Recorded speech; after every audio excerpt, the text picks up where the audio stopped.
أعوذ بالله من الشيطان الرجيم بسم الله الرحمن الرحيم وجاءوا على قميصه بدم كذب قال بل سولت لكم أنفسكم أمرا فصبر جميل والله المستعان على ما تصفون۔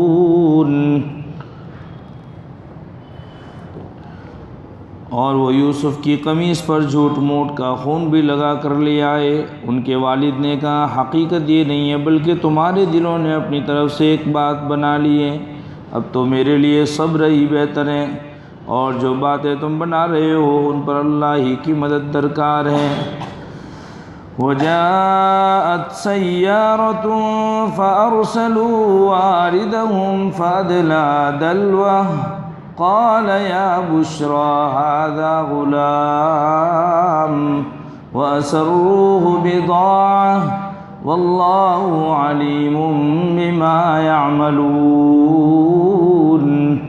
اور دوسری طرف جس جگہ انہوں نے یوسف کو کنویں میں ڈالا تھا وہاں ایک قافلہ آیا، قافلے کے لوگوں نے ایک آدمی کو پانی لانے کے لیے بھیجا، اس نے اپنا ڈول کنویں میں ڈالا تو وہاں یوسف علیہ السلام کو دیکھ کر پکار اٹھا لو خوشخبری سنو، یہ تو ایک لڑکا ہے۔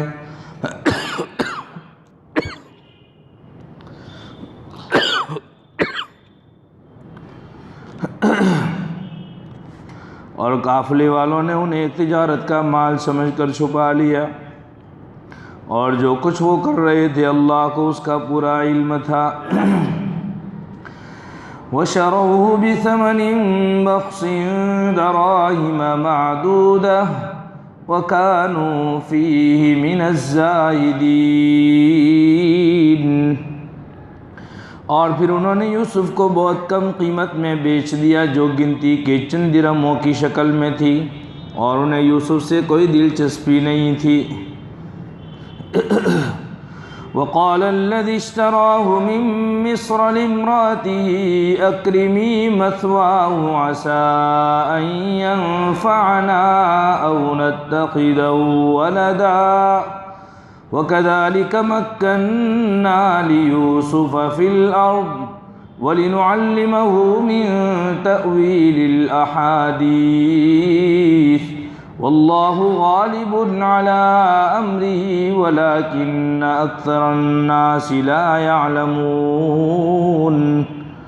اور مصر کے جس آدمی نے انہیں خریدا اس نے اپنی بیوی سے کہا اسے عزت سے رکھنا، مجھے ایسا لگتا ہے کہ یہ ہمیں فائدہ پہنچائے گا، یا تو پھر اسے ہم اپنا بیٹا بنا لیں گے۔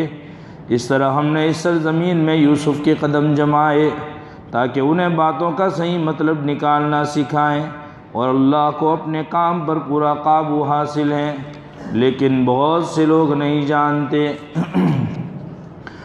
وَلَمَّا بَلَغَ أَشُدَّهُ آتَيْنَاهُ حُكْمًا وَعِلْمًا وَكَذَلِكَ نَجْزِي الْمُحْسِنِينَ۔ اور جب یوسف اپنی بھرپور جوانی کو پہنچے تو ہم نے انہیں حکمت اور علم عطا کیا، اور جو لوگ نیک کام کرتے ہیں ان کو ہم اسی طرح بدلا دیتے ہیں۔ صدق اللہ العظیم۔ محترم حضرات، کل کی آیات کے اندر آخری دو جملے جس کے بارے میں ہم بات کر رہے تھے فصبر جمیل واللہ المستعان علی ما تصفون۔ حضرت یوسف علیہ السلام کے بھائی جب وہ خون والا کرتا لے کر پہنچے حضرت یعقوب علیہ السلام کے پاس، تو وہ خون تو یوسف علیہ السلام کا تو تھا نہیں، کسی بھیڑیے کو ذبح کر کے یا کسی جانور کو بکری کو ذبح کر کے اس کا خون اس پر لگا کر پوت کر لے آئے تھے۔ تو ایک تو آدمی کے بدن سے نکلا ہوا خون جب کپڑے میں لگتا ہے تو وہ الگ طریقے سے نشان چھوڑتا ہے، اور ایک یہ ہوتا ہے کہ جب آدمی اپنے ہاتھ سے لگاتا ہے تو اس کا نشان الگ انداز کا ہوتا ہے، اور وہ تو نبی ابن النبی تھے۔ حضرت یعقوب علیہ السلام بہت بڑے نبی تھے، وہ جانتے تھے وہ صاحب فراست انسان تھے، وہ ان کی حیت کو دیکھ کر، ان کی حالت کو دیکھ کر ہی سمجھ گئے کہ انہوں نے کوئی شرارت کی ہے۔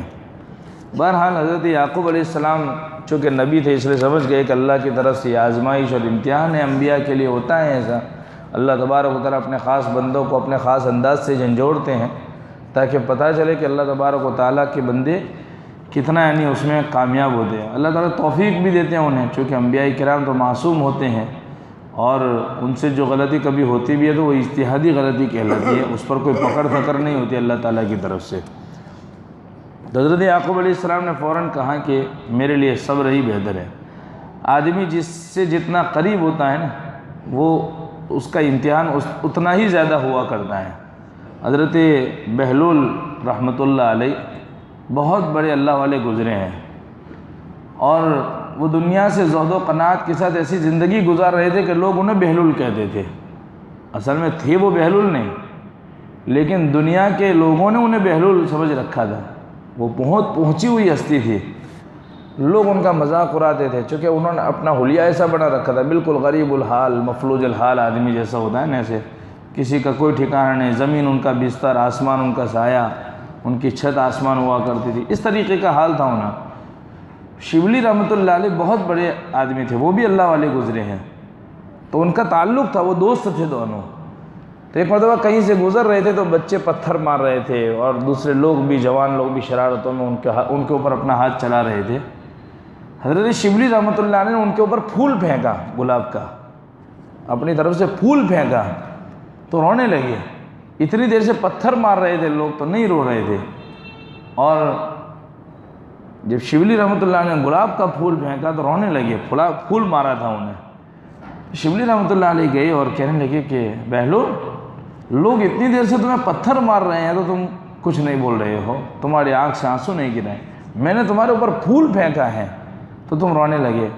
کہا اپنوں کی طرف سے اگر پھول بھی برسائے جاتے ہیں تو رونا آتا ہے۔ یہ حضرت یعقوب علیہ السلام کے پاس یہ حال تھا، حضرت یعقوب علیہ السلام کا یہی حال تھا کہ اپنوں کی طرف سے تکلیف پہنچ رہی تھی، دوسرے اگر تکلیف پہنچاتے ہیں تو اتنا دل پر نہیں لگتا۔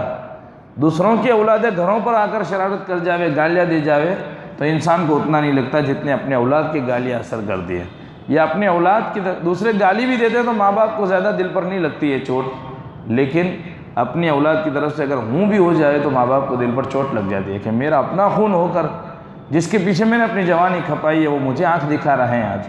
تو اپنوں کی طرف سے جو تکلیف پہنچتے ہیں وہ بہت دل پر اثر کرتی ہے۔ فصبر جمیل، حضرت یعقوب علیہ السلام نے کہا کہ اب تو مجھے صبر ہی بہتر ہے میرے لیے۔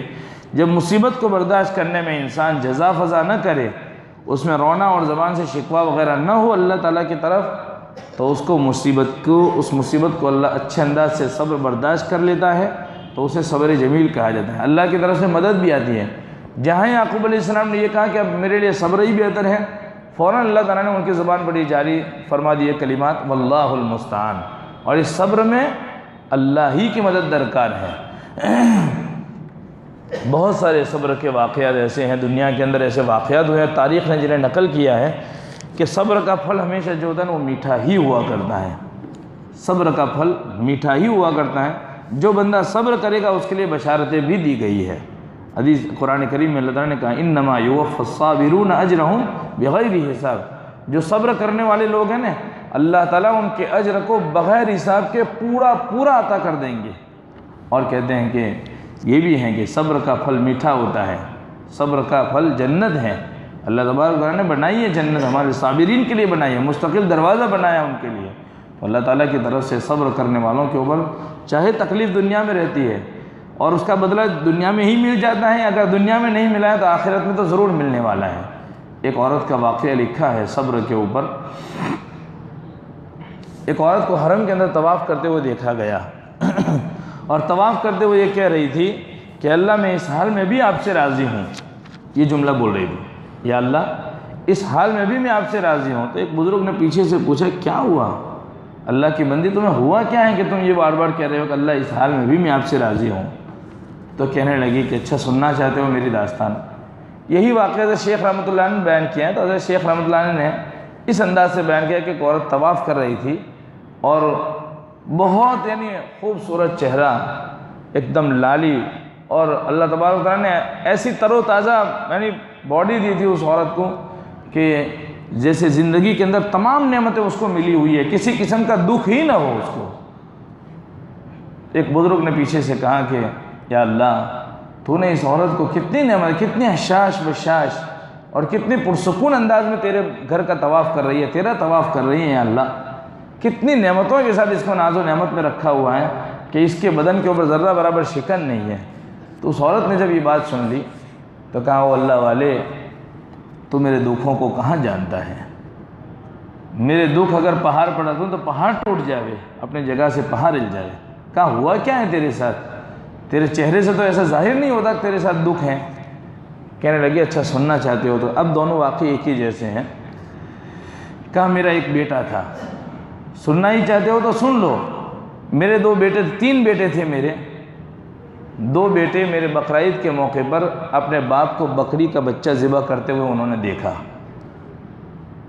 بچے نے، میرے دونوں بچوں نے اپنے باپ کو قربانی کرتے ہوئے دیکھ لیا۔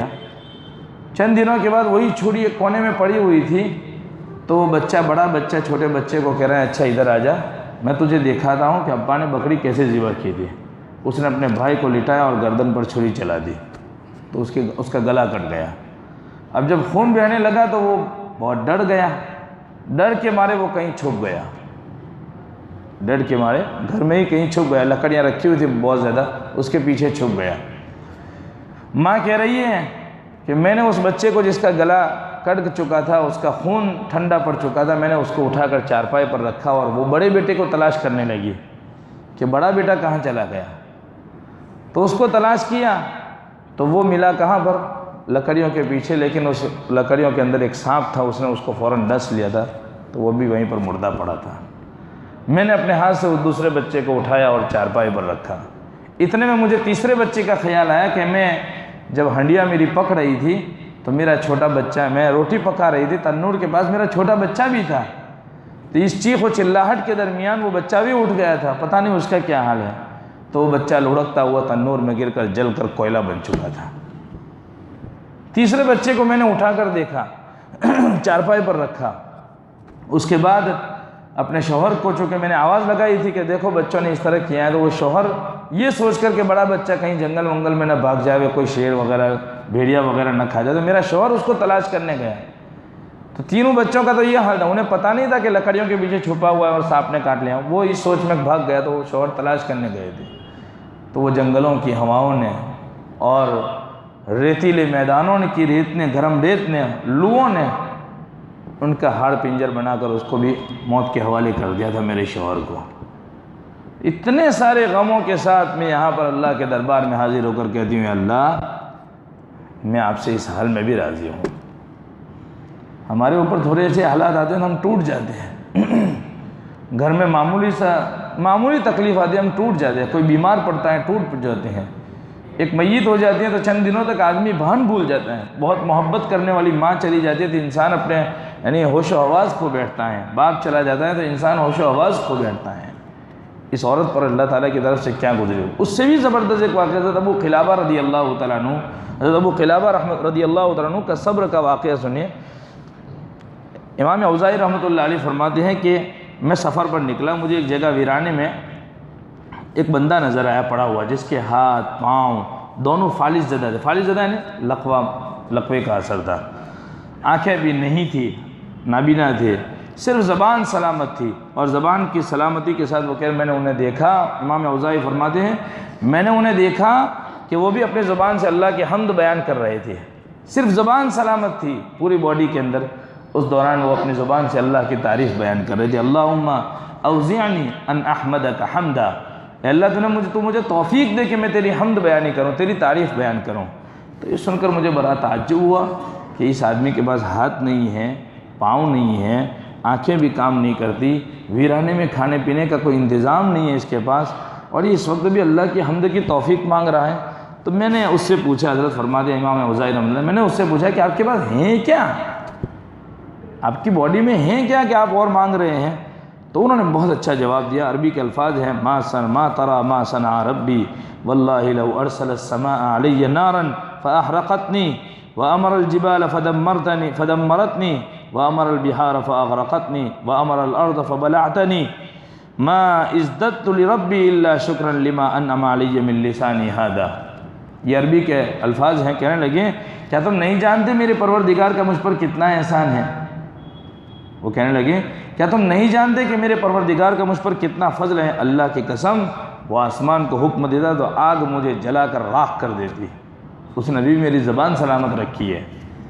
اگر وہ پہاڑوں کو حکم دیتا تو وہ مجھے کچل کر رکھ دیتے، وہ سمندروں کو حکم دیتا تو وہ مجھے ڈبو کر رکھ دیتے، زمین کو حکم دیتا تو وہ مجھے نگل جاتی۔ جب اللہ نے ایسا کچھ بھی حکم نہیں فرمایا تو کیوں نہ میں اس کا شکر گزار بندہ نہ بنوں؟ کیوں میں اس کا شکر گزار بندہ نہ بنوں؟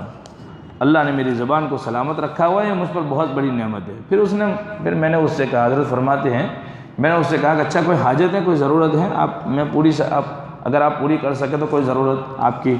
میں نے پوچھا کون سی؟ وہ کہنے لگے میرا ایک بیٹا تھا۔ وہ کہنے لگے میری ایک ضرورت ہے، انہوں نے سامنے سے کہا میری ایک ضرورت ہے اگر آپ پوری کر سکو تو۔ کہا کیا ہے؟ کہا میرا ایک بیٹا تھا، وہ میری خدمت کرتا تھا، مجھے وضو کراتا تھا، اس حال میں بھی مجھے وضو کراتا تھا، مجھے نماز پڑھاتا تھا، میں تو محتاج ہوں، وہ میری مدد کرتا تھا۔ 3 دن سے وہ کہیں چلا گیا ہے، کیا آپ کہیں سے اس کا پتہ کر کے آ سکتے ہیں؟ میں نے کہا بہت اچھا، میں پتہ کرتا ہوں۔ باہر نکلا، اس کے بیٹے کو تلاش کیا، اور بہت زیادہ تلاش کے بعد ایک جنگل سے گزر رہا تھا تو میں نے دیکھا کہ ایک ہار پنجر پڑا ہوا مجھے ملا، تو میں سمجھ گیا فوراً کہ یہ اسی کا بیٹا ہو سکتا ہے کہ کہیں رزق وغیرہ کے تلاش میں، کہیں پھل وغیرہ کے تلاش میں گیا ہو اور کسی جنگلی درندے کا شکار ہو چکا ہو یہ۔ تو اس کو دیکھ کر میں پہچان گیا۔ کہتے ہیں مجھے سمجھ نہیں آ رہی تھی کہ میں اس بوڑھے آدمی کے پاس اس کا حال کیسے بیان کروں گا۔ میرے دل میں خیال آیا کہ میں جا کر اس سے ایک سوال پوچھوں گا، اگر وہ اپنے سوال میں کھڑا اترے گا تو میں اس کو بتلا دوں گا۔ انت اکرم علی اللہ ام ایوب النبی، کیا آپ اللہ کے نزدیک معزز ہیں یا حضرت ایوب نبی صابر؟ حضرت ایوب علیہ السلام پر بہت زیادہ حالات آ رہے تھے، آپ نے سنا ہوگا واقعہ کہ ایوب علیہ السلام بھی بہت صبر آزما حالات سے گزرے تھے، اور اتنا اللہ تبارک و تعالیٰ ان کو صبر ایوب مشہور ہے، صبر ایوب مشہور، اتنا زبردست اللہ نے امتحان لیا تھا، پورے بدن میں کیڑے پڑ گئے تھے، ایسا حال ہو گیا تھا ان کا۔ بہرحال وہ لمبا چوڑا قصہ ہے، مستقل ہیں، کسی موقع پر بیان کریں گے۔ تو بہرحال انہوں نے سوال کیا کہ آپ اللہ کے نزدیک زیادہ مکرم ہیں یا حضرت ایوب تھے؟ تو انہوں نے کہا کہ آپ جانتے ہیں اللہ تعالیٰ نے ایوب کے ساتھ کیا کیا؟ اللہ تعالیٰ نے ان کو مال، آل، اولاد کے معاملے میں ایک امتحان میں نہیں ڈالا تھا، اس کو پھر اللہ تعالیٰ نے کیسا پایا؟ وجدہ صابرا شاکرا حامدا۔ اللہ تعالیٰ نے انہیں ان امتحانات میں ڈالنے کے بعد صبر کرنے والا، شکر کرنے والا، حمد بیانی کرنے والا پایا تھا۔ میں نے پوچھا آپ یہ بتائیں کہ آپ کیا چاہتے ہیں؟ آپ اپنے اقربا کے بارے میں امتحان میں اگر ڈالے جائیں تو آپ کیا کریں گے؟ کہا میں پھر بھی اللہ کی حمد بیانی کروں گا۔ پھر کہا میں نے ہمت جٹا کر یہ بات کیا ڈالی کہ آپ کے بیٹے کی ہڈیوں کو دیکھا جس کو ایک درندے نے کھا لیا تھا، تو انہوں نے فوراً الحمدللہ الذی لم یخلق من ذریتی خلقا یعصیہ فیعذبہ بالنار، میں اللہ کی حمد بیانی کرتا ہوں جس نے میری اولاد میں کوئی ایسی اولاد نہیں بنائی جو نافرمان ہو، ایسی اولاد میری نہیں بنائی جو اس کی نافرمان ہو کہ وہ اللہ اس کو آگ کا عذاب دیتا، اس کی نافرمانی کی وجہ سے اللہ کو اس کو عذاب دینا پڑتا، اس کو سزا دینا پڑتا، ویسی اولاد مجھے نہیں دی اللہ نے، میں اس پر شکر گزار بندہ ہوں۔ میرا بندہ بنا بچہ نیک تھا، کسی درندے نے اسے کھا لیا، اس کے بعد اس نے پڑھا انا للہ و انا الیہ راجعون، اور پھر کیا ہوا؟ وشہق شہقۃ فمات، اس کے منہ سے غم کی ایک آواز نکلی اور پھر اس بڑے میاں کی وفات ہو گئی۔ تو یہ صدمے ہوا کرتے ہیں سارے، ان حالات کے اندر بھی اللہ کی طرف سے وہ غافل نہیں تھے، اللہ کی حمد بیانی کر رہے تھے۔ تو بہرحال اس وفات کے بعد بھی کیا میں حضرت فرماتے ہیں امام اوزاعی رحمۃ اللہ علیہ کہ میں مشکل میں پڑ گیا کہ اس بندے کو ایسے جنگل میں چھوڑ کے کیسے چلا جاؤں، ان کی تو یہاں وفات ہو چکی ہیں، یہیں رہوں تو کیسے؟ خیر میں اس کی چارپائی کے سرانے بیٹھ گیا، بڑا غم زدہ تھا۔ حضرت فرماتے ہیں میں بھی بیٹھا ہی تھا کہ 4 بندے میرے پاس آ گئے، وہ مجھے کہنے لگے یا عبداللہ ما حالک، اے اللہ کے بندے تمہارا کیا حال ہے؟ میں نے اس کو پورا قصہ سنایا، مجھے کہنے لگے ذرا ان کے چہرے سے پردہ تو ہٹاؤ، ہم بھی بڑے میاں کو دیکھے، شاید ہم اسے پہچان دے ہو۔ تو میں نے ان کے چہرے سے، امام اوزاعی نے ان کے چہرے سے کپڑا ہٹا لیا تو وہ لوگ اس کے اوپر جھک گئے، وہ اس کے ماتھے کو بوسا دے رہے تھے، اس کے ہاتھوں کو بوسا دے رہے تھے، ساتھ وہ کہہ رہے تھے میرا باپ قربان اس آنکھ پر جو ساری زندگی غیر محرم سے بند رہی، میرا باپ قربان اس جسم پر جو اس وقت سجدے میں ہوتا تھا جب سب لوگ سو رہے ہوتے تھے۔ میں نے ان آدمیوں سے پوچھا من ھذا یرحمکم اللہ، یہ کون ہے اللہ تم پر رحم فرماوے؟ وہ کہنے لگے یہ ابو قلابہ الجرمی صاحب ابن عباس، لقد کان شدید الحب للہ وللنبی صلی اللہ علیہ وسلم، یہ ابن عباس کے شاگرد ابو قلابہ رضی اللہ عنہ ہیں جن کو اللہ اور اس کے رسول کے ساتھ بڑی محبت تھی، جن کو اللہ اور رسول سے محبت ہوتی ہے نا، اللہ تعالیٰ ان کے اندر یہی کیفیت ڈال دیتا ہے کہ وہ ایسے حالات میں بھی اللہ کی شکر گزاری، اللہ کی حمد و بیان، اتنی بیماری اور معذوری کے بعد اتنا اللہ کا شکر۔ آج کا دور جو ہے وہ شکووں کا دور ہے، آج کا دور معمولی بات پر اب دیکھیں نا بچے بھی تھوڑا سا یعنی تکلیف ہوتی ہے، تھوڑا کچھ یعنی کہیں تھوڑا سا ہلکا سا لگ گیا تب بھی چلانا شروع کر دیتے ہیں، اور ماں باپ بھی دوائی وغیرہ، لیکن اس کو تسلی کے الفاظ نہیں سمجھاتے، تسلی ایسے ہوتی ہے۔ بہت سے گھروں میں یاد رہے ہم مرد حضرات اتنے یعنی مستورات حالانکہ نازک ہوتی ہے نا، عورتیں نازک ہوا کرتے ہیں لیکن وہ حالات کو بہت برداشت کر لیتی ہے۔ گھروں کے اندر کچن میں آپ دیکھیے مستورات کو کبھی کٹ جاتی ہے، چھری لگ جاتی ہے، کبھی اور کچھ لگ جاتا ہے، تو وہ برداشت کرتے ہیں، وہ کبھی ہمارے سامنے ظاہر بھی نہیں کرتے کہ ہمارے ساتھ۔ آپ ان کے ہاتھوں کی طرف کبھی نظر کرتے ہیں، ہماری خدمت کرتے کرتے ان کے انگوٹھے وغیرہ چھیل گئے ہوتے پورے، ایسا حال ہو جاتا ہے، پیاز کاٹتے کاٹتے، مرچ کاٹتے کاٹتے ان کے حالات بگڑ جاتے ہیں ہاتھوں کے، کبھی وہ ہمارے سامنے اس احسان کا اظہار نہیں کرتے کہ ہم تمہارے گھر میں رہ کر اتنی ساری تکلیفوں کو برداشت کرتے ہیں۔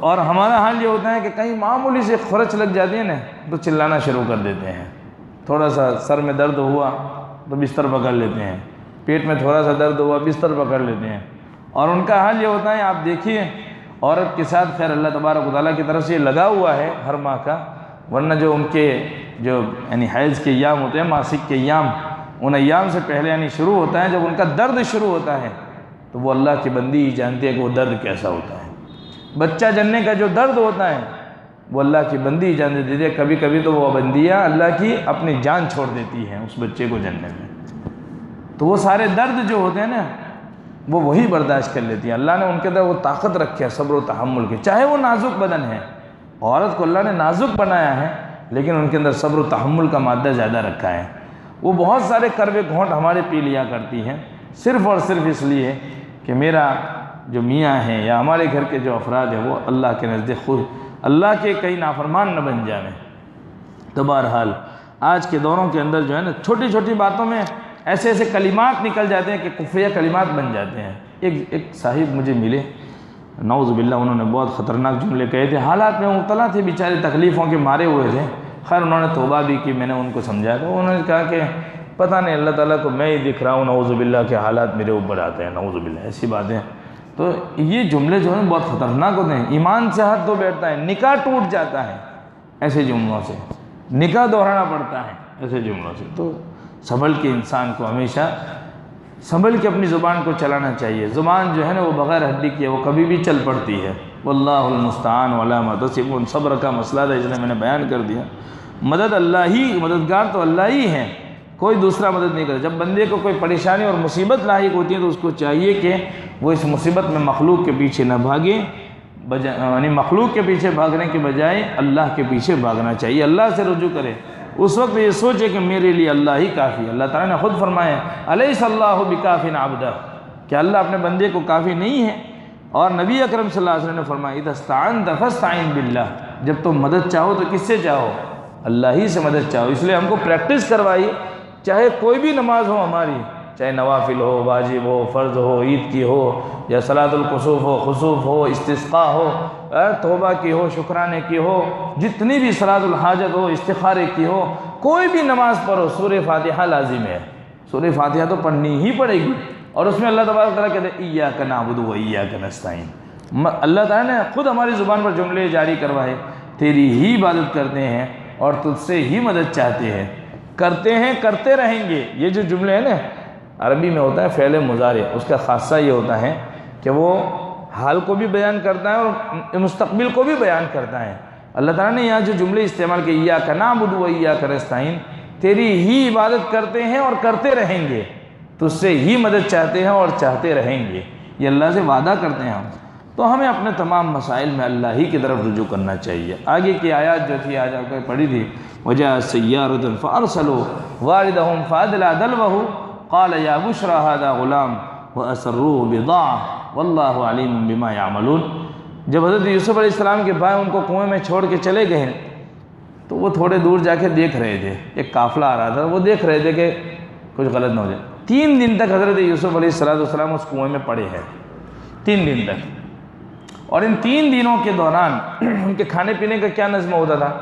تو میں نے شاید آپ حضرات کو یاد ہو تو میں نے شروع میں ایک تذکرہ کیا تھا، ایک بڑا بھائی تھا ان کا، وہ جو بات آئی تھی نا اقتلوا یوسف او اطرحوه ارضا یخل لکم وجہ ابیکم وتکونوا من بعدہ، سب نے کہا تھا قتل کر دو، کسی نے کہا زمین میں ڈال دو، وہ جو ایک نے کہا تھا قال قائل منہم لا تقتلوا یوسف، ایک نے کہا تھا کہ یوسف کو قتل نہ کرو بلکہ ایک کنویں میں ڈال دو، والقوہ فی غیابۃ الجب یلتقطہ بعض السیارۃ، کوئی قافلہ وافلہ آ جائے گا اٹھا کر لے جائے گا اسے۔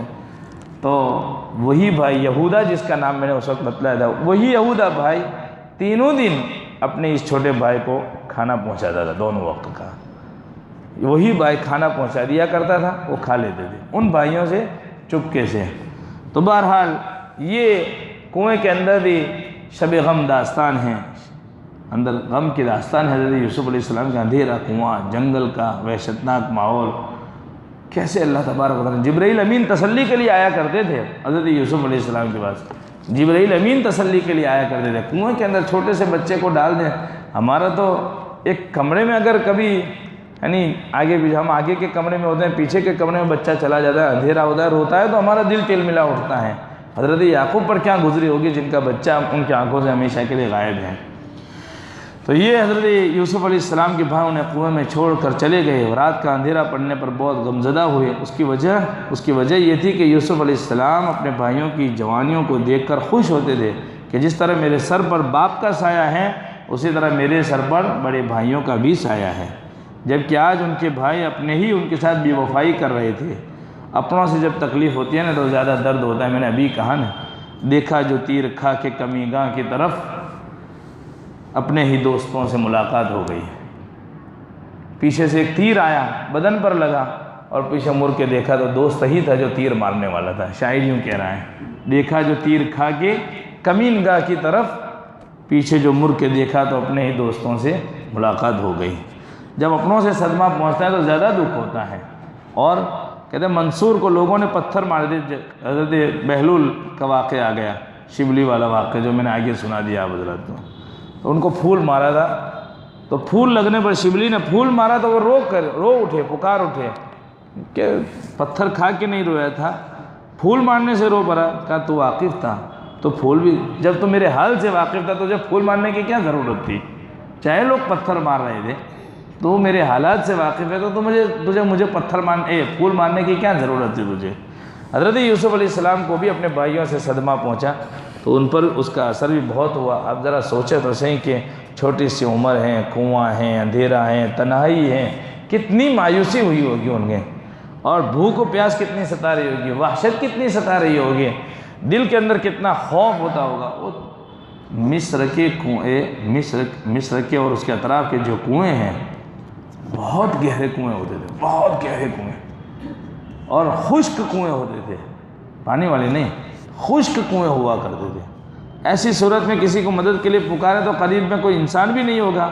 اس بچے کی ذہنی کیفیت کا اندازہ لگائیے، سوچیے حضرت یوسف پر کیا گزری ہوگی۔ تو دعائے یوسفی بھی ہیں، اس وقت حضرت یوسف علیہ السلام اللہ کی طرف متوجہ ہوئے، جہاں انسان کی کوئی مدد نہیں کر سکتا وہاں پروردگار مددگار بن کر آ جاتے ہیں، اللہ ہی کی طرف انسان رجوع کرتا ہے۔ حضرت یوسف علیہ السلام نے وہاں دعائیں کی، ان کی دعائیں بڑی قیمتی ہوئیں، احادیث میں بھی وہ دعائیں وارد ہیں، اللہ کے حبیب صلی اللہ علیہ وسلم نے بھی ان کی تصدیق فرمائی ہے کہ یہ قبولیت والی دعائیں ہیں، لہذا کچھ مانگا کریں ان دعاؤں سے بھی۔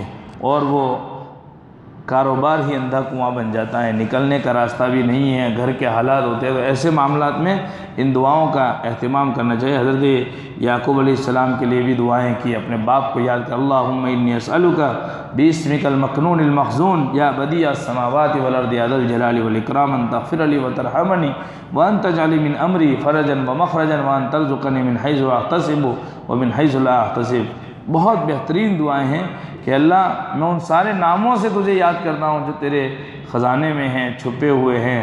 اے بدیع السماوات والارض، آسمان اور زمین کو انوکھا بنانے والے، اے ذو الجلال والاکرام، میری بخشش فرما، مجھ پر رحم فرما، اور میرے معاملے میں کشادگی اور نکلنے کی کوئی شکل پیدا فرما، اور مجھے ایسی جگہ سے رزق کا انتظام پر جہاں میرے گمان میں ہو اور میرے گمان میں نہ ہو، من حیث احتسب ومن حیث لا احتسب، جہاں میری سوچ کی انتہا ہے وہاں سے بھی یا پھر اس سے بھی بالا تر کہیں سے بھی تو میرے لیے انتظام کر دیں۔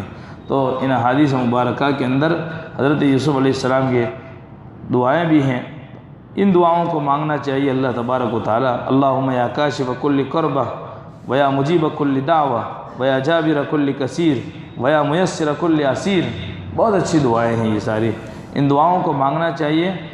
ہر قرب والا جو ہے نا اس کو تہجد میں سکون ملتا ہے، جو آدمی تکلیفوں میں ہوتا ہے اور رات کی تنہائیوں میں اٹھ کر جب دعائیں مانگتا ہے تنہائیوں میں، تو اللہ تبارک و تعالیٰ سے تنہائیوں میں دوستی کرنی چاہیے تو اس کو سکون مل جاتا ہے۔ حالات کا مارا ہوا انسان جب اللہ کے سامنے گر گراتا ہے تو اس کو اپنے دکھوں کا سکون مل جاتا ہے۔ اس لیے ڈاکٹر حضرات بھی کہتے ہیں کہ جب آدمی کے اوپر خوب حالات ہوں، جب آدمی کے اوپر حالات ہو، کوئی بہت بڑا صدمہ پہنچ گیا ہو، تو جب تک اس کے آنسو نہیں نکلتے اس کا دل ٹھنڈا نہیں پڑتا، اس کا کلیجہ ٹھنڈا نہیں پڑتا، اور اگر آنسو نہ نکلے تو بسا اوقات وہ موت کا سبب بن جاتے ہیں۔ خطرناک صدمہ جب انسان کو لاحق ہوتا ہے اور آنکھوں سے آنسو نہیں بہتے تو وہ آنسوؤں کا نہ نکلنا انسان کے لیے موت کا سبب بن جاتا ہے۔ تو آدمی جب تکلیف میں ہو تو فوراً اللہ کی طرف رجوع کرنا چاہیے، اللہ ہی کے سامنے اپنے دکھڑوں کو بیان کرنا چاہیے، اس کے علاوہ کوئی در نہیں ہے۔ تو ساری مخلوق ہیں، پتہ نہیں کبھی احسان کرنے کے بعد جتلا بھی دے، وہ اللہ ایسا ہے کہ احسان کرنے کے بعد کبھی جتلاتا نہیں ہے۔ اللہ کی صفات میں سے یہ ہے کہ وہ احسان کرنے کے بعد جتلاتا نہیں ہے۔ دنیا کے سخی ایسے ہیں کہ ان کے پاس مانگنے جاوے تو ناراض ہو جاتے ہیں، اللہ ایسا سخی ہے کہ نہ مانگنے جاوے تو ناراض ہوتا ہے۔ اللہ کا در ایسا ہے کہ اس کا دروازہ ایسا ہے۔ دنیا کے سخی ایسے ہیں کہ ممکن ہے کہ ان کے دروازے سے کوئی خالی ہاتھ واپس آوے، اللہ ایسے سخی ہے کہ ان کے دربار سے کوئی خالی ہاتھ واپس نہیں آتا۔ اپنی اللہ کا نظام یہ ہے کہ خالی جھولی لے کر آؤ اور بڑھ کر جاؤ۔ دنیا والے تو ایسے ہیں کہ بھری ہوئی جھولی بھی واپس شاید لوٹ سکتے ہیں، اس لیے اللہ ہی کی طرف رجوع کرنا چاہیے۔ اللہ ہم سب کو عمل کی توفیق عطا فرمائے۔ سبحان اللہ بحمدہ، سبحانک اللہم و بحمدک، ونشہد ان لا الہ الا انت نستغفرک ونتوب الیک۔